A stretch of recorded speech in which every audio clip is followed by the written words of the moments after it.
بالله من شرور أنفسنا ومن سيئات أعمالنا من يهده الله فلا مضل له ومن يضلل فلا هادي له ونشهد أن لا إله إلا الله ونشهد أن سيدنا ونبينا وسندنا وشفيعنا ومولانا وملجانا وأشرفنا محمدا عبده ورسوله. قال الله تبارك وتعالى في القرآن المجيد والفرقان الحميد: أعوذ بالله من الشيطان الرجيم. بسم الله الرحمن الرحيم. شهر رمضان الذي أنزل فيه القرآن هدى للناس وبينات من الهدى والفرقان.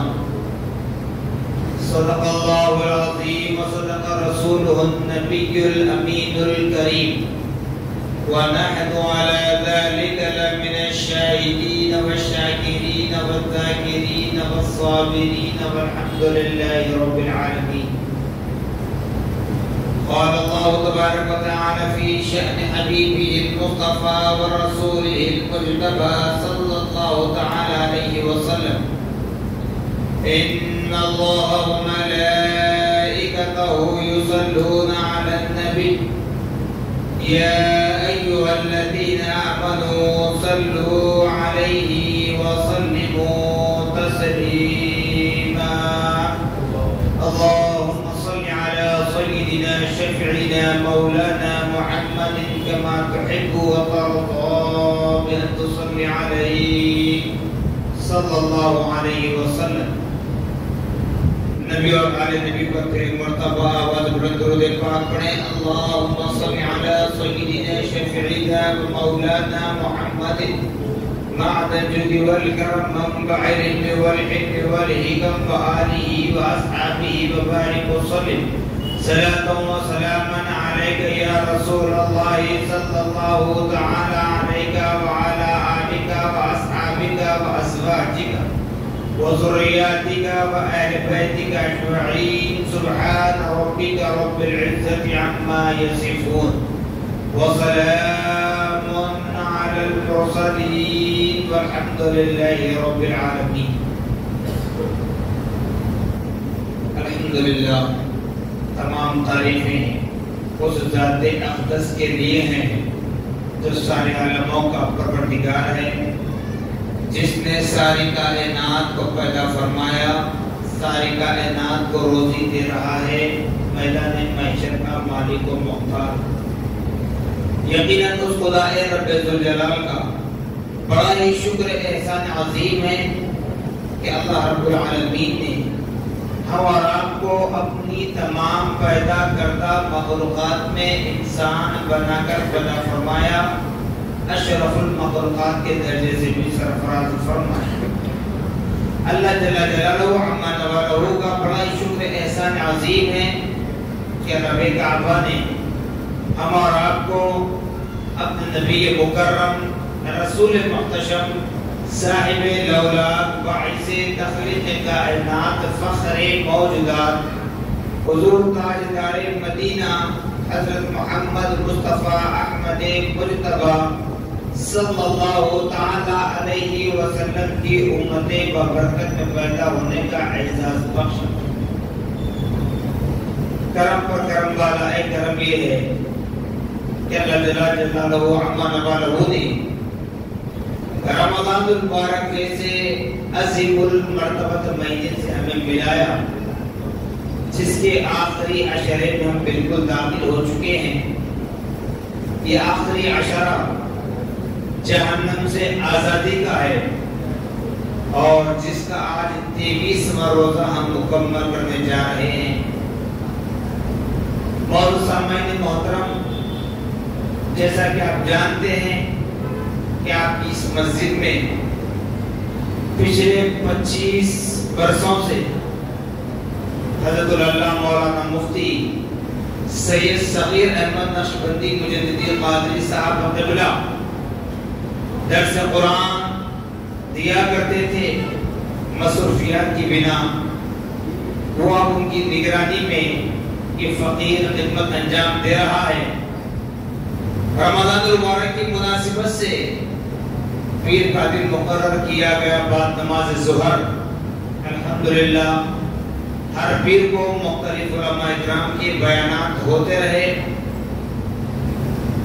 یوں سمجھ لیں کہ آج رمضان المبارک کا یہ آخری پیر ہے اور آخری پروگرام ہے۔ یہ رمضان المبارک جو اپنے ساتھ رحمتیں، برکتیں، سعادتیں لیے ہوئے آیا ہے، یہ ماہ سیام اب ہم سے رخصت ہونے پر ہے۔ جتنا ہو سکے زیادہ سے زیادہ اپنے رب کو راضی کرنے کی کوشش کریں۔ نہ جانے پھر آنے والے سال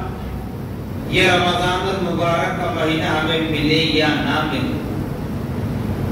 رمضان المبارک کے مہینے کو اگر ہم پا بھی لیں، حاصل کر بھی لیں، تو ضروری نہیں ہے کہ صحت مند رہیں، تندرست رہیں۔ اسی لیے اس ماہ مبارک کو اپنی زندگی کا آخری ماہ تصور کریں، کیونکہ پیارے آقا محمد الرسول اللہ صلی اللہ تعالی علیہ وسلم ارشاد فرماتے ہیں کہ لوگوں جب تم آپس میں ملاقات کرنا تو اس ملاقات کو بھی آخری ملاقات تصور کرنا، نہیں معلوم اگلی ملاقات تک تم زندہ رہو یا نہ رہو۔ بلکہ ایک جگہ اور پیارے آقا صلی اللہ علیہ وسلم نے یہ بھی ارشاد فرمایا کہ لوگوں جب بھی تم سانس لینا تو اس سانس کو بھی آخری سانس سمجھ کر لینا، کیونکہ اگلی سانس کا بھی بھروسہ نہیں ہے۔ کیونکہ اللہ تبارک و تعالیٰ نے ہماری زندگی کے ساتھ موت کو پیدا کر دیا ہے، موت کا وقت متعین کیا ہے۔ نہیں معلوم ملک الموت ہمارے پاس کب چلے آ جائے، ہمارے روح کو کب قبض کر لے۔ اس لیے حکم دیا جاتا ہے کہ بندگان خدا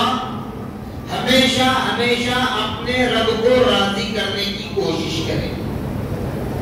رسول اکرم صلی اللہ تعالی علیہ وسلم کی مہربانی اور آپ کی عنایتوں کا نتیجہ ہے کہ رمضان المبارک جیسا عظیم المرتبت مہینہ اللہ رب العالمین نے ہمیں سرفراز فرمایا۔ رمضان کے متعلق قرآن کہتا ہے کہ رمضان کا وہ مہینہ جس میں قرآن اتارا گیا، ہدی للناس وبینات من الہدی والفرقان، اور یہ قرآن وہ ہے جو تمام عالم اسلام کے مسلمانوں کے لیے روزے اول سے روزے اخیر تک، بلکہ قیامت کے دن یہ قرآن مومنین کے لیے ہدایت ہے، رہنمائی کرنے والا ہے۔ بس قرآن کو سمجھنے کی ضرورت ہے۔ عام طور پر ہوتا یہ ہے کہ ہم قرآن کو صرف عربی ٹیکسٹ کے اعتبار سے پڑھ تو لیتے ہیں، تراویح میں قرآن کی تلاوت کو سن تو لیتے ہیں، سماعت قرآن میں قرآن پاک کی مکمل تلاوت کو سن تو لیتے ہیں، لیکن کیا کبھی ہم نے قرآن کو سمجھنے کی کوشش کی؟ کیونکہ قرآن سمجھ لیں، قرآن جب ہماری سمجھ میں آ جائے گا تو یقیناً ہماری یہ دنیا بھی کامیاب ہوگی، سکرات کا وقت بھی کامیاب ہوگا، ہمارا خاتمہ بھی بالخیر ہوگا، قبر کی اندھیری زندگی میں اجالا ہی اجالا ہوگا۔ اگر ہم اس قرآن کو سمجھ لیں تو میدان محشر کا خوف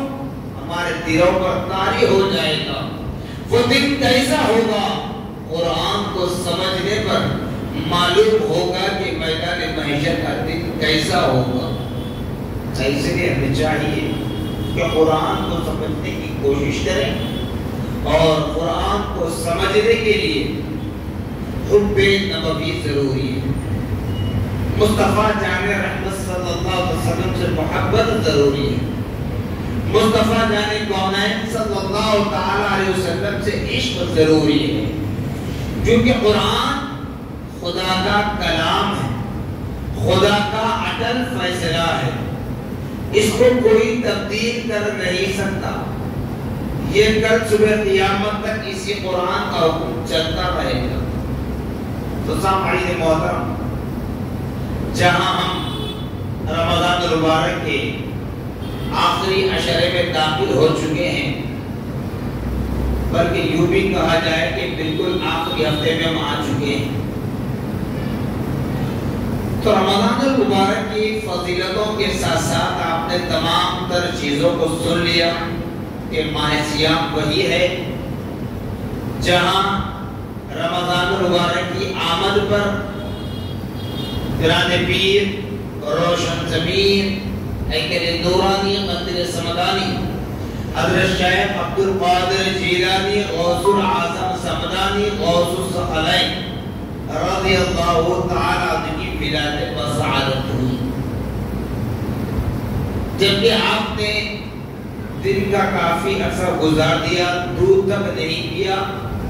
بتایا جاتا ہے کہ اس وقت رویت کا اعلان نہیں ہوا تھا، چاند کا اعلان نہیں ہوا تھا، لوگ پس و پیش میں تھے کہ آیا رمضان کا چاند نظر آیا یا نہیں۔ تو اس وقت بزرگوں نے کہا کہ اس شہر میں ایک خاتون رہتی ہے جس کا نام اس فکرہ بھی فاطمہ ہے، وہ بہت عابدہ، زاہدہ، متقی، پرہیزگار ہے، اللہ والی ہے، ان سے دریافت کریں گے۔ چل کر ان سے جب پوچھا گیا تو انہوں نے بتلایا کہ مجھے لڑکا تولد ہوا ہے، غوث العظم رضی اللہ عنہ، صبح ساجے سے لے کر اب تک اس نے دودھ نہیں پیا، میں دودھ پلانے کی لاکھ کوشش کی، اس نے دودھ نہیں پیا، تو لہذا رمضان المبارک کا چاند نظر آ چکا ہے، روزے کی نیت کر لیں، کیونکہ اللہ تبارک و تعالیٰ اپنے محبوب بندوں کو جو نوازنا چاہتا ہے ماں کے پیٹ سے ہی نوازنے کا۔ پھر دوسری اہم تاریخ رمضان المبارک کی 3 تاریخ جہاں خاتون جنت سیدۃ النساء العالمین زوجہ علی مرتضی رضی اللہ تعالی عنہ، جگر گوشہ مصطفیٰ حسنین کریمین کی والدہ ماجدہ حضرت فاطمہ رضی اللہ تعالی عنہ کا یوم مثال ہے، 3 رمضان المبارک۔ پھر اسی اعتبار سے آگے بڑھے، 10 رمضان المبارک ام المؤمنین حضرت خدیجۃ الکبریٰ رضی اللہ تعالی عنہ، جو حضور اکرم نور مجسم صلی اللہ تعالی علیہ وسلم کی پہلی زوجہ مطہرہ، آپ کا یوم مثال۔ 17 رمضان المبارک ہجرت پیارے آقا صلی اللہ علیہ وسلم نے مکہ مکرمہ سے مدینہ المنورہ ہجرت فرمایا، تو ہجرت کے دوسرے سال اسلام اور دشمنان اسلام کے درمیان لڑائی ہوئی، جبکہ پیارے آقا محمد رسول اللہ صلی اللہ تعالی علیہ وسلم اپنے ساتھ 313 صحابہ کو لے کر نکلے تھے مکے کی جانب، تاکہ صلح کیا جائے، جو جھگڑے ہیں اس کو ختم کر دیا جائے، لیکن جو دشمنان اسلام ہوتے ہیں وہ اپنی ہٹ درمی پر اڑے رہے، اور درمیان میں یعنی مدینہ المنورہ سے مکہ مکرمہ کا راستہ تقریباً 450 کلومیٹر کا فاصلہ، نبی پاک صلی اللہ علیہ وسلم اور آپ کے اصحاب ابھی آدھا راستہ مکمل نہیں کیے تھے، سفر نہیں کیے تھے، درمیان میں خندق کھود دی گئی، میدان بدر کا خندق کھودا گیا تاکہ محمد ابن عبداللہ، دشمنوں کے الفاظ بتا رہا ہوں، محمد ابن عبداللہ اور ان کے اصحاب اس خندق کو پار ہی نہ کر سکے۔ تو پیارے آقا صلی اللہ تعالی علیہ وسلم جب وہاں پہنچے تو اہل مکہ سرداران قریش، دشمنان اسلام، لڑائی کا اعلان کر دیا۔ دیکھیے جس طرح آپ نے سنا ہوگا، حضرت بانی جامع نظامیہ علیہ رحمت و رضوان تحریر فرماتے ہیں، پیر ہو تو پیر کامل ہو، مرید ہو تو مرید صادق ہو۔ سمجھانے کے لیے مثال دی جا رہی ہے۔ تو حضور پاک صلی اللہ تعالی علیہ وسلم کے وہ صحابہ جو جانثار صحابہ تھے، انہوں نے نبی سے یہ نہیں کہا کہ یا رسول اللہ صلی اللہ تعالی علیہ وسلم، رمضان المبارک کا مقدس مہینہ ہے، آپ کے کہنے پر ہم نے تو صلح کرنے کے لیے ساتھ چلے تھے، خدا نہ خواستہ اب اس لڑائی میں ہم مارے جائیں، ہمارے بچے یتیم ہوں گے، ہماری بیویاں بیوہ ہوں گی،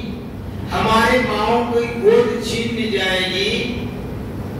یہ نہیں کہا۔ اور یہ بھی نہیں کہا کہ یا رسول اللہ صلی اللہ علیہ وسلم حالت روزہ میں کیسے لڑیں گے، بلکہ خدائے رب العالمین کی ذات مقدسہ کو پیش نظر رکھا اور نبی پاک صلی اللہ علیہ وسلم کی محبت کو دل میں بسائے رکھا، جنگ کے لیے آمادہ ہو گئے۔ حضور پاک صلی اللہ علیہ وسلم لڑائی سے پہلے میدان بدر میں اتر کر محاصرہ کیا، کر کے بتلایا کہ ابو جہل یہاں مارا جائے گا، ابو لہب یہاں مارا جائے گا، عتبہ یہاں مارا جائے گا، شیبہ یہاں مارا جائے گا۔ یہ سرداران قریش کے قبیلوں کے بڑے رہنماؤں کے نام ہیں۔ تو ایسے ہی ہوا کہ اللہ رب العالمین نے نبی اور نبی کے صحابہ کے ساتھ غیبی مدد فرمائی، یا یوں کہیں کہ نبی اور نبی کے صحابہ کے ساتھ اللہ نے اس میدان بدر میں ان دشمنان اسلام سے لڑنے کے لیے روحانی طاقت عطا فرمائی، یا یوں کہیں کہ نبی اور نبی کے صحابہ کے ساتھ اللہ پاک نے میدان بدر میں فرشتوں کو بھیج کر فتح یاب کرا، لیکن مسلمانوں کو کامیابی حاصل ہوئی۔ اسلام کا پہلا معرکہ، پہلی جنگ تھی، جنگ بدر جس کو کہا جاتا ہے۔ اس لیے بزرگان دین اکابرین کا کہنا ہے کہ اصحاب بدر کے نام پڑھ کر جو دعا کر لیں وہ دعا قبول ہوتی ہے، کیونکہ انہوں نے اسلام کے لیے اپنی کسی چیز کی پرواہ نہیں کی، بس اللہ اور اس کے رسول کی رضا کے لیے، دین اسلام کی حفاظت کے لیے، دین اسلام کی حقانیت کو بچانے کے لیے، دین اسلام کے پرچم کو بلند کرنے کے لیے میدان بدر میں اتر کر اپنے جانوں کی پرواہ نہ کی، بلکہ ان دشمنان اسلام سے مقابلہ کیا۔ اور اس 17 رمضان المبارک کو یوم الفرقان بھی کہا جاتا ہے، بدلے کا دن۔ اسی لیے ایمان والوں کہا جاتا ہے کہ دنیا کی عزت کل بروز محشر کچھ کام آنے والی نہیں ہے، اور نہ ہی دنیا کی ذلت۔ دنیا کی عزت سے مراد اگر کوئی آپ کو، مجھ کو، کسی اور کو عزت دے، اتنی حد تک عزت دے کہ وہ اپنے آنکھوں کی پلکوں پر بھی بٹھا کر لے چلے، کل بروز محشر وہ عزت کام آنے والی نہیں ہے، اور کوئی ہم کو اس دنیا میں ذلیل و رسوا کرنا چاہے، میدان محشر میں وہ ضلالت و رسوائی کام آنے والی نہیں ہے۔ کیوں؟ اس لیے کہ اللہ پاک نے اپنے کلام لم یزل قرآن مجید میں ارشاد فرمایا وَتُعِزُّ مَن تَشَاءُ وَتُذِلُّ مَن تَشَاءُ بِيَدِكَ الْخَيْرُ إِنَّكَ عَلَى كُلِّ شَيْءٍ قدیر۔ جس کو چاہے عزت دینا، جس کو چاہے ذلت دینا، یہ اللہ ہی کے قبضے قدرت میں۔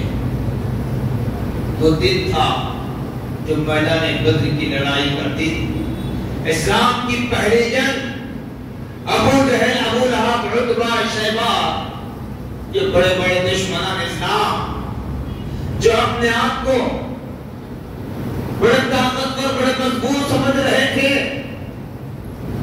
ہزاروں کی تعداد میں ان کی فوج تھی، وہ اپنے پورے ساز و سامان کے ساتھ تیار تھے، اور ادھر نبی اور نبی کے صحابہ، جیسے کسی فارسی کے شاعر نے کہا یا محمد بمنے بے سر و سامان مددے، یا محمد بمنے بے سر و سامان مددے، قبلہ دی مددے کعبہ ایمان مددے۔ ایک 313 صحابہ کے پاس کوئی تیر ہے، نہ تلوار ہے، نہ نیزہ ہے، نہ ڈھال ہے، لیکن خدا رب العالمین کی ذات مقدسہ پر بھروسہ کرنے کا یہ نتیجہ ہے کہ اللہ نے انہیں کامیابی و کامیابی عطا فرمائی۔ کل صبح قیامت تک اصحاب بدر کے نام لیے جاتے رہیں گے۔ پیارے آقا صلی اللہ علیہ وسلم کی قربانیاں اسلام کے لیے جو پیش کی گئی، وہاں پر اصحاب بدر کے نام ضرور لیے جائیں گے، کیونکہ 313 صحابہ ہزاروں کی تعداد پر بھاری ہوئے، اور اللہ رب العالمین نے ایسی غیبی مدد فرمائی کہ وہ ہتھیار کے ساتھ ہیں، وہ تلوار کے ساتھ ہیں، وہ نیزوں کے ساتھ ہیں، وہ ڈھالوں کے ساتھ ہیں، وہ سواریوں کے ساتھ ہیں، باوجود اس کے اللہ رب العالمین ان کو ذلیل و رسوا کرنا چاہا، نبی اور نبی کے صحابہ کو عزت دینا چاہا۔ اس لیے اس بدر والے دن اللہ رب العالمین نے اپنے نبی اور اپنے نبی کے صحابہ کو بدر عطا فرمایا۔ تو اسی لیے ایمان والو، ابھی ماہ سیام ہم سے رخصت ہو رہا ہے، اس رمضان المبارک کو ہم نے پا لیا، جس کا آج 23واں روزہ ہم کمپلیٹ کرنے جا رہے ہیں۔ ابھی بھی وقت ہے ہمارے پاس کہ ہم اپنے رب کو راضی کریں، اپنے اعمال کے ذریعے، پھول نہیں پھول کی پتی صحیح، ان اصحاب بدر کی طرح اللہ پاک ہمارے جسموں میں، ہماری روح میں وہ طاقت عطا فرمائے گا کہ ہم دشمنان اسلام سے مقابلہ کر تو سکتے ہیں، اللہ کے رضا کو حاصل کر سکتے ہیں۔ اور وہی 17 رمضان المبارک کی تاریخ میں ایک اور یادگار تاریخ بن گئی، جہاں ام المومنین حضرت عائشہ صدیقہ رضی اللہ تعالی عنہا کی یوم وصال کی تاریخ۔ پھر اسی طرح اور آگے بڑھیں، 20 رمضان المبارک، جہاں آج خانے کا وقت طواف کیا جا رہا ہے، زائرین حرمین شریفین خانے کا وقت طواف کر رہے ہیں۔ اسی لیے میں ہمیشہ کہتا ہوں کہ رمضان ملا، قرآن ملا، عید ملی، یہ تمام تر نعمتیں، برکتیں، سعادتیں، لذتیں یہ پیارے آقا محمد رسول اللہ صلی اللہ تعالی علیہ وسلم کے نالین کا صدقہ۔ کیوں؟ آج حرم کعبہ کا طواف ہو رہا ہے، زائرین عمرہ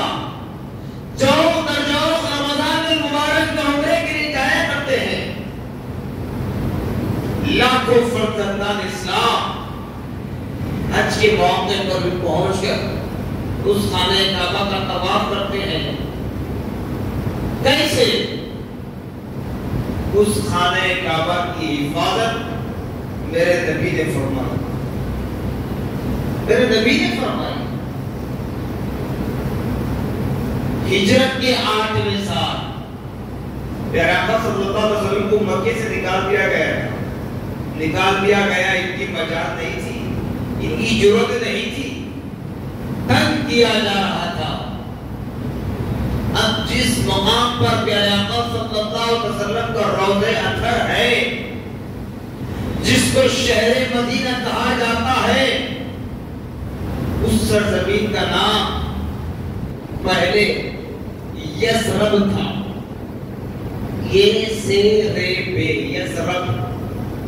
یثرب کے معنی آتے ہیں بیماریوں والی جگہ, اور یقیناً اس مقام پر بیماریاں جنم لیتی تھی, طرح طرح کی بیماریاں جنم لیتی تھی. لیکن اللہ رب العالمین نے پیارے آقا محمد رسول اللہ صلی اللہ علیہ وسلم کو حکم دیا کہ اے محبوب, یہ نادان ہیں, یہ دشمن ہیں اسلام کے, یہ دشمن ہیں قرآن کے, یہ دشمن ہیں آپ کے, یہ نہیں جانتے کہ آپ یہاں رہیں. لہذا اے محبوب, آپ اس شہر مکہ کو چھوڑ دیں اور اس یثرب کی سرزمین پر چلے جائیں, کیونکہ میرے گھر کو جو ناپاک بنایا گیا تھا اس کو پاک کرنا یہ آپ کی ذمہ داری ہے, آپ کر رہے ہیں. اسی طرح اس سرزمین سے جہاں بیماریاں جنم لے رہی ہیں, ان بیماریوں کو بھی ختم کرنا ہے. اس سرزمین پر آپ ہجرت فرما لیں. تو بہت کا خداوندی پیارے آقا صلی اللہ علیہ وسلم اس یثرب کی سرزمین پر چلے گئے. جیسے ہی اپنے نبوت والے قدموں کو رکھا تو وہ سرزمین جو بیماریوں والی سرزمین تھی, بیماریاں جنم دیا کرتی تھی, اس سرزمین کا نام آج مدینہ المنورہ ہو گیا, اور اس کی خاک کو خاک شفا کہا جاتا ہے. جہاں نبی کے قدم پڑ جائیں وہ مٹی بھی بیماروں کے لیے شفا یاب ہو گئی. تو ہجرت کے دوسرے سال جنگ بدر کی لڑائی ہوئی, اللہ نے نبی اور نبی کے صحابہ کو کامیابی کامرانی عطا فرمائی. تو پھر 5.5 سال کے بعد, یعنی 6 سال کے بعد 8ویں سال, ہجرت کے 8ویں سال, مکے کو حاصل کرنے کے لیے پیارے آقا محمد رسول اللہ صلی اللہ تعالی علیہ وسلم مدینہ المنورہ سے پھر واپس مکہ آئے. اب پاور ہے نبی کے پاس, کیونکہ اللہ کے بعد اگر کوئی قابل تعظیم ہے تو نبی محمد رسول اللہ کی ذات مقدسہ. تو نبی پاک صلی اللہ تعالی علیہ وسلم اپنے صحابہ کے ساتھ آ رہے ہیں. اب اعلان جنگ نہیں کرتے, پاور ہے, اختیار ہے, سب کچھ ہے, پر اعلان جنگ نہیں کر رہے ہیں, بلکہ اعلان معافی کر رہے ہیں, معافی کا اعلان کر رہے ہیں. کیا جو اپنے گھروں کے دروازے بند کر لے اس کو امان, جو اپنے گھر کی کھڑکیاں بند کر لے اس کو امان ہے, جو مسجد میں داخل ہو جائے اس کو امان ہے, جو کعبے کے غلاف سے چمٹ جائے لپٹ جائے اس کو امان, جو کعبے کے در و دیوار سے چمٹ جائے اس کو امان. سب کے لیے آپ نے معافی کا اعلان کر دیا پیارے آقا صلی اللہ علیہ وسلم. کیوں؟ مکے کی حفاظت کرنا ہے, مکے کو پاک کرنا ہے. جو بت رکھ کر بتوں سے ناپاک کیا گیا تھا خانہ کعبہ کو, اس سے پاک کرنا ہے اور اپنے قبضے میں لینا ہے. مسلمان مسلمانوں کے قبضے مکے کو لانا، اسی لیے وہ دن 20 رمضان المبارک کا فتح مکہ کا دن کہلاتا ہے۔ کہ اقدس صلی اللہ علیہ وسلم نے مکہ مکرمہ سے مدینہ منورہ ہجرت کرنے کے بعد بھی ہجرت کے 8ویں سال رمضان المبارک کی 20 تاریخ کو مکہ مکرمہ فتح کر لیا۔ سوچئے کہ رمضان کے آنے پر ہم سوچتے ہیں چاہے رمضان آ گیا روزے رکھنا ہے، یہ سب قربانیاں رمضان میں ہو رہی ہیں، لڑائی رمضان میں ہو رہی ہے، صلح رمضان میں ہو رہی ہے، کامیابی رمضان میں مل رہی ہے۔ اس لیے بتلایا گیا اے امت محمدیہ، رمضان المبارک کا مہینہ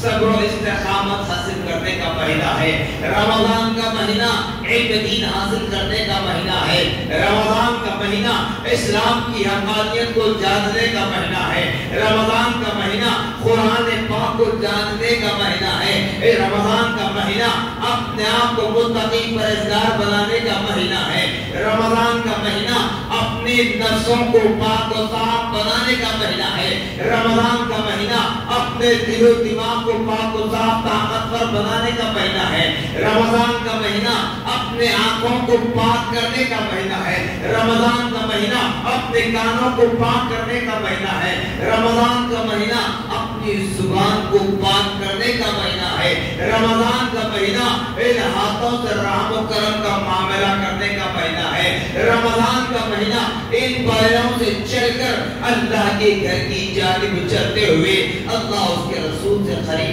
قریب تر ہونے کا مہینہ ہے۔ اور یہی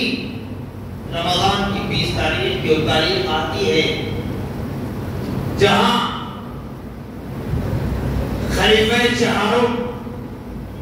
داماد رسول فرزند ابو طالب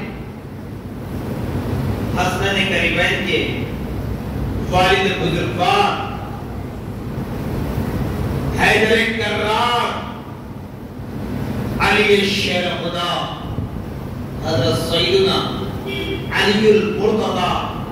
رضی اللہ تعالی عنہ کی شہادت کی تاریخ 17 رمضان المبارک کو ہی ابن ملجم ایک خارجی نے نماز فجر میں آ کر آپ پر زہر آلود تلوار سے حملہ کیا۔ وہ زہر آپ کے جسم اطہر میں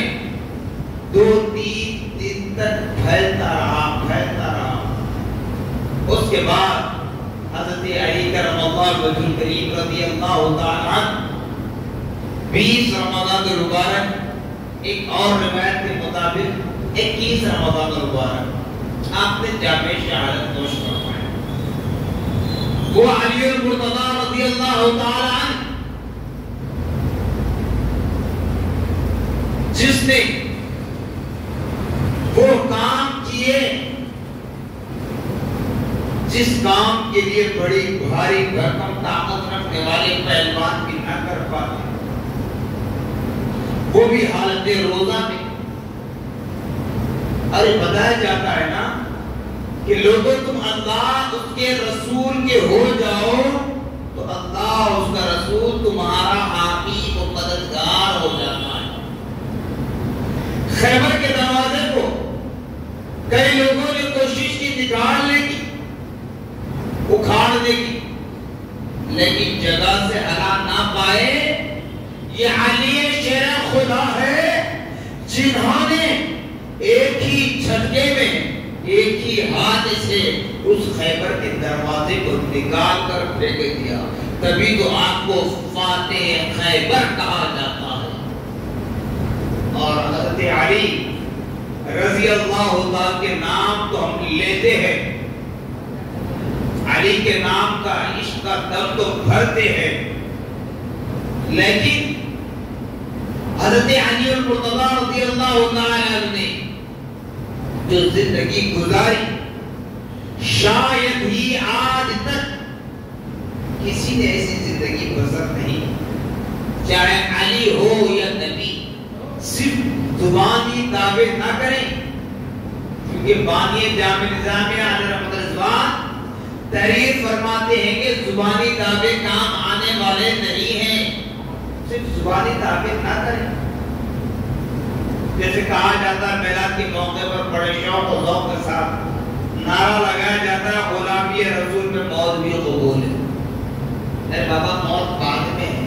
اللہ نے زندگی دی، نماز قبول ہے، قرآن قبول ہے، جی ماں باپ کی خدمت قبول ہے، ماں باپ کی تیمارداری قبول ہے، آل اولاد کے حقوق قبول ہے، رشتہ دار پڑوسی کے حقوق قبول ہے، ان ساری چیزوں کو بھی حاصل کریں۔ حضرت علی رضی اللہ عنہ کا جب ذکر آیا تو ایک بات آپ کو بتا دیتا ہوں، جیسے عشق کا کام کرتے میں نے کہا، حضرت علی مرتضی رضی اللہ تعالی عنہ کے پیر میں کانٹا چبھ گیا۔ آج ہم نماز پڑھتے ہیں، ہماری نماز کیسی ہوتی ہے؟ امام صاحب جیسے نماز شروع کریں، جیسے فجر کی نماز ہے، مغرب کی نماز ہے، عشاء کی نماز، خاص طور پہ نماز ہوتی ہے، جیسے نماز شروع ہوئی قرآن پاک کی تلاوت ہوتی ہے، اگر تلاوت تھوڑی لمبی ہو جائے تو ہم بے چین ہو جاتے ہیں۔ اگر امام صاحب اتنی لمبی نماز پڑھا کہ فلاں جگہ جانا تھا، میں فلاں جگہ جانا تھا، فلاں کام کرتا ہوں، ہماری نماز ایسی، اور جب سلام پھیرتے دعا ہوتی ہے تو بس ایسے نکلتے ہیں، پیچھے کون نماز پڑھ رہا ہے، کون کیا کر رہا ہے کوئی خبر نہیں ہوتی۔ پھر نماز ہماری ایسی کہ دنیا کا خیال ہمارے نماز میں رکوع میں سجدے میں قیام میں آتا، اور حضرت علی مرتضی رضی اللہ عنہ کی نماز دیکھ لیں، جب آپ کے پیر میں کانٹا چبھا تو آپ کے پیر میں تکلیف دے رہا تھا، زیادہ اندر کا کانٹا چبھ گیا تھا۔ جب کوئی آپ کے پیر سے اس کانٹے کو نکالنے کی کوشش کرتے تو آپ تکلیف زدہ آوازوں سے آہ کی آواز نکالتے، لیکن جس وقت حضرت علی مرتضی رضی اللہ تعالیٰ نماز ادا کر رہے تھے، حالت نماز میں وہ تیر، وہ کانٹا چھپا ہوا تھا، جب اس کو نکالا گیا تو حضرت علی مرتضی رضی اللہ تعالی عنہ نے آہ تو بہت دور ہے اپنے قلب کو بھی حرکت نہیں دیا۔ کیوں؟ نماز میں ایسے مستغرق ہیں کہ ان کو دنیا کی کوئی فکر نہیں ہے۔ ادھر وہ کانٹا، وہ تیر جو آپ کے پیر میں چھپا تھا نکال دیا گیا، آپ کو کچھ محسوس نہیں ہوا، کیونکہ نماز ہی ایسی ہوتی تھی، بس اللہ کے سامنے وہ ہیں، ان کے سامنے اللہ ہے۔ آج ہم نیت بھی وہی کرتے ہیں، لیکن زبان سے نیت ہوتی ہے، دل میں دنیا ہوتی ہے ہمارے، اس لیے آپ کو ہر چیز کی تکلیف محسوس ہوتی ہے، لائٹ چلی جائے تو گرمی محسوس ہوتی ہے، کوئی فیان بند کر دے، کوئی فیان کھول دے تو اس کو محسوس کرتے ہیں۔ لیکن حضرت علی مرتضی رضی اللہ تعالیٰ عنہ کی نماز ایسی کہ انہیں کوئی تکلیف محسوس نہیں ہوئی، نکال دیا گیا۔ تو اس کے بعد نماز سے فارغ ہونے کے بعد لوگوں نے کہا، ساتھیوں نے، کہ علی ہم نے آپ کے پیر سے اس تیر کو نکال دیا ہے۔ تو آپ نے فرمایا، قسم مجھے اس خدا رب ذوالجلال کی جس کے قبضے قدرت میں میری اور آپ کی جان ہے، کہ مجھے رتی برابر بھی احساس نہیں ہو کہ تم نے میرے پیر سے تیر بھی نکال دیا۔ تو نماز پڑھو ایسی نماز پڑھو، عبادت ہو تو ایسی عبادت ہو۔ پھر 20 رمضان المبارک کے بعد اس ماہ سیام میں اللہ تبارک و تعالی جو رحمتوں کا سلسلہ جاری رکھا، اسی میں ایک رات، بالکل آخری بات بتا رہا ہوں سنیں، ایک رات جس کے لیے قرآن نے فرمایا لیلۃ القدر خیر من الف شہر، ایک رات ہے جو 1000 مہینوں کی راتوں سے افضل و اعلیٰ و اکمل. تو رات جو ملی ہمارے سجدوں کے ذریعے نہیں، ہمارے روزوں کی بدولت نہیں، ہمارے تراویح پڑھنے کی وجہ سے نہیں، بلکہ پیارے آقا محمد رسول اللہ صلی اللہ تعالی علیہ وسلم کے نالین کا صدقہ ہے، پیارے آقا صلی اللہ علیہ وسلم کی عنایتیں ہیں، پیارے آقا صلی اللہ علیہ وسلم کی دعاؤں کا نتیجہ کہ اللہ پاک نے رمضان کے آخری عشرے میں وہ رات رکھی جس کو لیلۃ القدر کہا جاتا ہے، شب قدر کی رات. اور اس ایک رات کی عبادت کا ثواب اللہ تبارک و تعالیٰ فرما رہا ہے کہ ان بندگان خدا کے نامہ اعمال میں کرامت کاتبین 1000 مہینوں کی راتوں میں عبادت کرنے کا ثواب لکھ دیتے ہیں. 1000 مہینوں کی راتوں کا اگر کیلکولیشن کر لیں تقریباً 80 سے 84 سال 80 سے 84 سال کا حساب ہوتا ہے. تب اس سے اندازہ کریں کہ آج تک ہم نے شعور کو آنے سے اب تک کتنے سال رمضان کو پایا، کتنے مرتبہ ہم نے شب قدر کی رات کو پایا اور کس طرح گنوا دیا. کیوں؟ اسی وجہ سے کہ غلط فہمی میں بیٹھے میں خوش فہمی میں کہ اللہ معاف کرنے والا ہے. یقیناً اللہ کا وعدہ ہے، وہ ستار العیوب ہے، وہ غفار الذنوب ہے، وہ رحمان ہے، رحیم ہے. لیکن اللہ تعالیٰ یہ بھی فرما رہا ہے کہ میں غافلوں کی مدد نہیں کرتا، میں غافلوں کی مدد نہیں کرتا. تو اس لیے ہمیں چاہیے کہ اس غفلت میں نہ رہیں کہ اللہ معاف کرنے والا. رسول اکرم صلی اللہ علیہ وسلم کو اللہ پاک نے شفاعت عظمی کا تاج پہنایا، شفاعت عطا فرمائی. رسول اللہ ہماری شفاعت کریں گے، یہ غفلت میں نہ رہیں، کیونکہ رسول اکرم صلی اللہ علیہ وسلم نے ہمیں مقام جگہ جگہ پر تعلیم دی ہے. اللہ نے قرآن پاک میں واضح فرمایا ہے کہ دیکھو میرے فلاں نبی کی قوم، میرے فلاں رسول کی قوم، یہ غلط عمل کرنے پر میرا عذاب نازل ہوا، میرا قہر نازل ہوا، میرا عذاب نازل ہوا. کبھی وہ پتھر کے بن گئے، کبھی وہ جانور کے اختیار کر گئے، کبھی زمین سے زلزلوں کے جھٹکے کے ذریعے، کبھی آسمان سے طوفانی بارش کے ذریعے وہ تہس نہس ہو گئے، برباد ہو گئے. اللہ نے فرمایا کہ تم ان کی اتباع مت کرو، تم انہی کی طرح عمل نہ کرو، تم میرے حبیب کی امت ہو، میرے حبیب کی امت ہو تو بڑے قابل تعظیم ہیں. تم ایسے کام مت کرو جس سے میرا قہر نازل ہو جائے، مجھ کو راضی کرنے کی کوشش کرو. تو شب قدر کی رات پا کر ہم بالخصوص ہماری نوجوان نسلیں ان راتوں میں سڑکوں پر گاڑیاں لے کر رقص کرتی ہیں، ڈبوں پر، ہوٹلوں پر، چبوتروں پر نشو نمائی کرتے بیٹھتے ہیں، فون لے کر بیٹھ جاتے ہیں. تو یاد رکھ لیں جہاں لیلۃ القدر کی رات میں عبادت کا ثواب 1000 مہینوں کی راتوں میں عبادت کرنے کے برابر نامہ اعمال میں نیکیاں لکھی جاتی ہیں، وہیں پر اس رات میں اللہ اس کے رسول کی نافرمانی ہو، اسلام کی خلاف ورزی ہو، شریعت مطہرہ کی خلاف ورزی ہو، تو وہ غلطی بھی 1000 مہینوں کی راتوں میں غلطیاں کرنے کے برابر برائیاں لکھی جائیں. تو اس لیے ایمان والو اس سے بچنے کی کوشش کریں. اور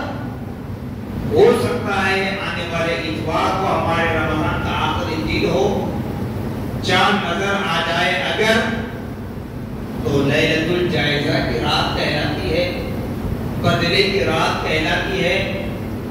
رات کے اعتبار سے چاند نظر آنے کے بعد تو پہلی رات ہوگی شوال مکرم کی، جو بدلے کی رات ہے لیلۃ الجائزہ کہلاتی ہے، اور عید الفطر کا دن بدلے کا دن، انعام کا دن کہلاتا ہے۔ اس رات کو بھی شاپنگوں میں نہ گزارے۔ رمضان کھانے پینے کا مہینہ نہیں ہے، رمضان شاپنگ کا مہینہ نہیں ہے، رمضان عیش کرنے کا مہینہ نہیں ہے۔ رمضان وہ ہے جہاں 11 مہینے ہم دین دنیا میں ملوث ہو کر زندگی گزارتی ہے، ان گناہوں سے معافی حاصل کرنے کا مہینہ ہے۔ رمضان ان 11 مہینوں کی نافرمانیوں کے گناہ مٹانے کا ایک ذریعہ ہے، لیکن ہو رہا ہے یہ کہ رمضان میں اور بڑھ کر گناہ ہم کر رہے ہیں۔ شاپنگ میں دیکھ رہے ہیں پورے بازار شباب پر ہے، یہاں اللہ کی رحمتیں جوشے مار مار کر کہہ رہے یہ بندے آ جا، مغفرت چاہتا ہے، برکت چاہتا ہے، زندگی چاہتا ہے، حلال روزی چاہتا ہے، کامیابی چاہتا ہے، سکرات میں ایمان کی عقیدے کی سلامتی چاہتا ہے، دل میں ایمان کی تازگی چاہتا ہے، قبر میں اندھیری زندگی میں اجالا چاہتا ہے، میدان محشر میں رسوائی سے بچنا چاہتا ہے، تو اس ماہ سیام کو قدر کر لے، اس ماہ سیام کو رخصت کر تعظیم و تقریب کے ساتھ۔ لیکن ہم وہی بازاروں میں شاپنگوں میں کھاتے پیتے زندگی گزار رہے ہیں، آج ہمیں اس کا پتہ نہیں چلے گا، میدان محشر میں معلوم ہوگا، اس سے پہلے قبر کی زندگی میں ان باتوں کا احساس ہونے لگے گا۔ تو الغرض ایمان والو، ہمیں چاہیے کہ رمضان المبارک کے اختتام پر لیلۃ الجائزہ کی رات ہوگی، بدلے کی رات ہوگی، اس رات بھی اللہ تبارک و تعالیٰ سے گریہ گزاری کریں، آہو بکا کریں، اور اللہ پاک سے جتنا ہو سکے توبۃ نصوحہ کریں۔ اور عید کا دن انعام کا دن ہے، بدلے کا دن ہے، اس دن رب تبارک و تعالیٰ کو راضی کرنے کی کوشش کریں اور اللہ سے دعا کریں کہ مولا تعالیٰ رمضان المبارک میں شیاطین سارے قید ہونے کے بعد بھی مولا ہم اس طریقے سے رمضان کی تعظیم نہیں کی جس طریقے سے کرنی چاہیے تھا، مولا نے معاف فرما۔ اب تو رمضان کے اختتام کے بعد شیطان آزاد ہونے والے ہیں، جہنم کے دروازے کھلنے والے ہیں، جنت کے دروازے بند ہونے والے ہیں۔ مولا ہمیں تیرے اور تیرے حبیب کا فرما بردار بننے کی توفیق رفیق عطا فرما، اسلام پر ثابت قدم رہنے والا بنا، اور جو حضرات اعتکاف بیٹھے ہوئے ہیں ان معتکف حضرات سے بھی میں معتبانہ گزارش کرتا ہوں، اپیل کرتا ہوں کہ تمام عالم اسلام کے مسلمانوں کے جان و مال کی عزت آبرو کی حفاظت کے لیے دعا کریں، اور تمام عالم اسلام کے مسلمانوں پر جہاں جہاں ناحق ظلم ڈھایا جا رہا ہے ان ظالموں کو نیست و نابود ہونے اور مظلوموں کی حمایت کے لیے اللہ کے حضور میں دعا کریں، اور اللہ کے حضور میں یہ بھی دعا کریں کہ ہمارا ملک وطن عزیز ہندوستان کی حفاظت فرمائے، ہمارے ریاست تلنگانہ کی حفاظت فرمائے، ہمارے شہر حیدرآباد کی حفاظت فرمائے، ہمارے علماء، ہمارے سادات، ہمارے مشائخین، ہمارے اکابرین، ہمارے حفاظ، ہمارے ائمہ، خطبہ، موذنین کے اللہ تبارک و تعالی حفاظت فرمائے، اور اللہ رب العالمین اپنے گھر مساجد کی حفاظت فرمائے، اسلام کے قلعے مدارس کی حفاظت فرمائے، اور اپنے تمام خاندان والوں کے لیے، اہل و عیال کے لیے، ماں باپ کے لیے، بھائی بہنوں کے لیے، اپنی تمام دلی جائز تمنائیں پوری ہونے کے لیے رب کے حضور میں دعا کریں، اور ہم بھی دعا کرتے ہیں کہ اللہ رب العالمین تمام معتکف حضرات کے اعتکاف کو بطفیل نبی پاک صلی اللہ تعالی علیہ وسلم کو اپنی بارگاہ میں قبولیت کا درجہ عطا فرما۔ اے العالمین پیارا محمد رسول اللہ صلی اللہ تعالی علیہ وسلم کے نالے کے تصدق مولا ہمیں اسلام پر ثابت قدم رہنے کی توفیق رفیق عطا فرما، موت دے تو ایمان پر خاتمہ بالخیر فرما۔ الہ العالمین ہمیں پنج وقت نمازی بنا دے، قرآن کا قاری بنا دے، دین اسلام کا مجاہد بنا دے، تیرے گھر کا حاجی بنا دے۔ ان اللہ و ملائکتہ یصلون علی النبی یا ایھا الذین آمنوا صلوا علیہ وسلموا تسلیما اللهم صل علی سیدنا شفیعنا مولانا محمد نور صلواتک وعدد معلوماتک وبارک وسلم سبحان ربک رب العزة عما یصفون وسلام علی المرسلین والحمد للہ رب العالمین۔